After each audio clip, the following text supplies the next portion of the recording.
Shalom everyone.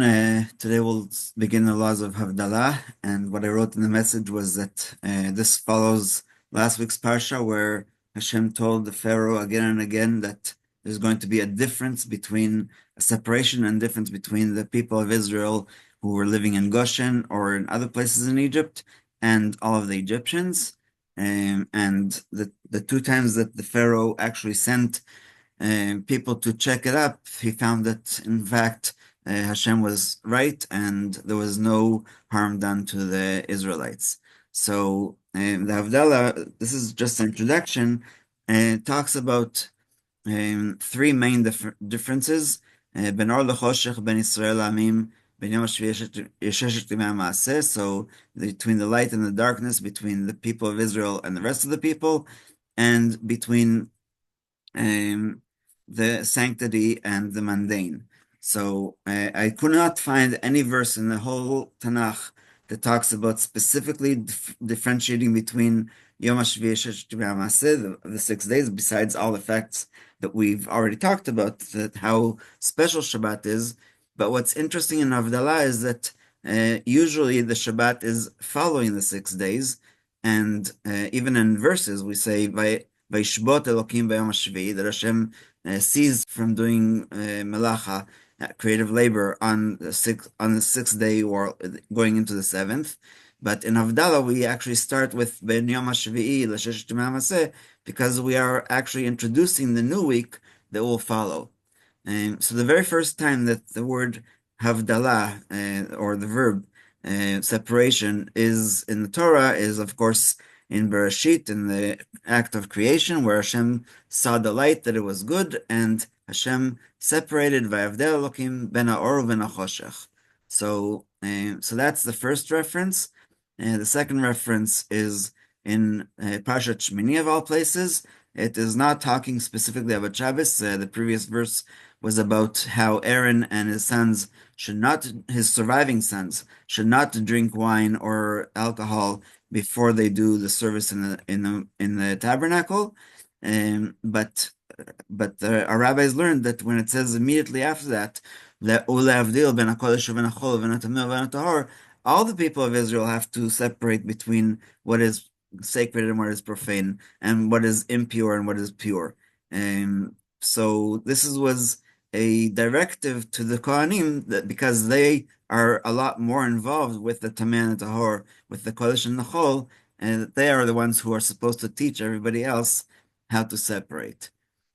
So we'll read a little bit from Peninei Halacha, and then we'll go back to one more verse that I think explains even better why and when we do this Havdalah. So it is a mitzvah to conclude Shabbat with Havdalah, in which we give verbal expression to the difference between the sanctity of Shabbat and the ordinary weekdays. The laws pertaining to Havdalah are similar to those pertaining to Kiddush, in terms of the cup, in terms of how much is supposed to be in the cup, etc. Just as one must mention the sanctity of Shabbat on Friday night, both during prayer and over a cup of wine, so too at the conclusion of Shabbat one must recite Havdalah both during prayer and over a cup of wine. And so this actually is specifically for men, because women are not obligated to daven Mariv, and even if they do pray once a day, Mariv should not be, as we talked before, about the prayer that they choose as their one prayer. It is true that originally, when the men of Great Assembly formulated Havdalah, they designed it for prayer alone. This was because it was at the time of the building of the Second Temple, and the Jewish people were poor. Therefore, the sages did not wish to burden them with an additional expense by requiring wine for Havdalah.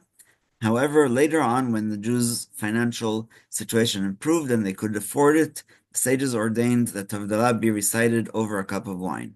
There was a period of time when people made Havdalah only on a cup of wine, not during prayer.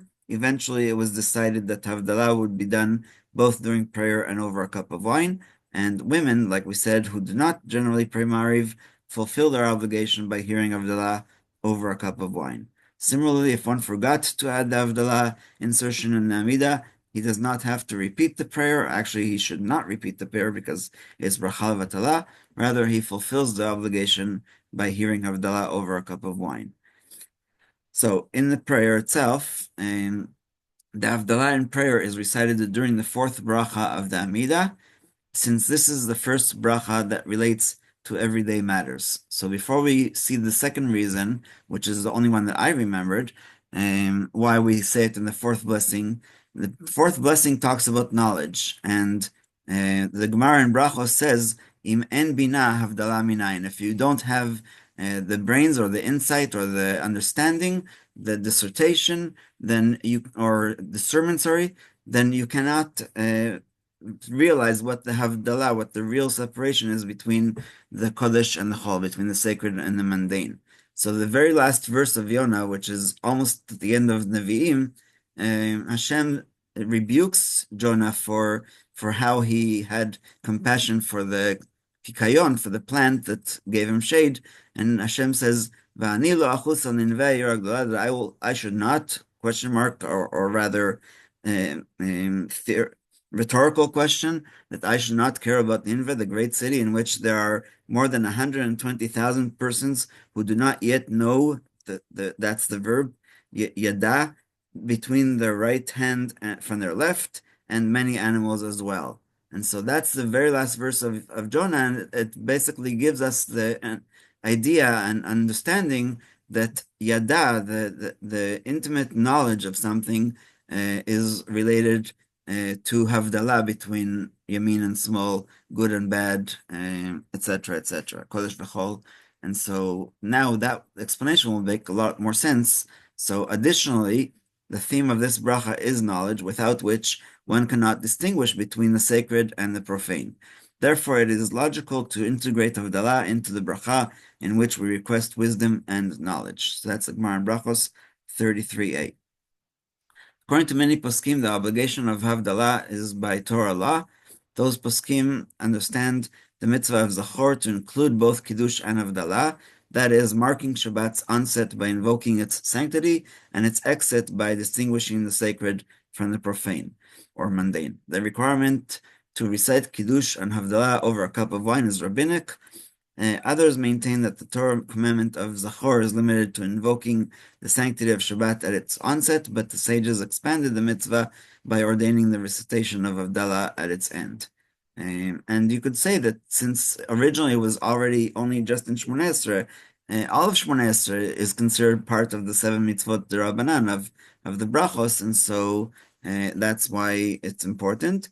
But now the question is about women, because this is supposed to be a time-dependent mitzvah, positive mitzvah. So women are obligated in Havdalah like men, even though it is a time-dependent positive mitzvah from which women are generally exempt, since it is linked to the mitzvah of Kiddush, which women are obligated to recite. They're also obligated to recite Havdalah as they are obligated to Kiddush. Nevertheless, there is an opinion that since Havdalah is time-dependent, women are exempt from it. That's in Orchot Chaim. In deference to this, l'chatchila, women generally do not make Havdalah for themselves, but rather hear it from a man. However, if there is no man present, a woman must make Havdalah for herself, reciting all four brachot of Havdalah, which we're going to get to in the next few days. Even if there is a man present, if he has already fulfilled his Havdalah obligation, it is proper that the woman make Havdalah for herself.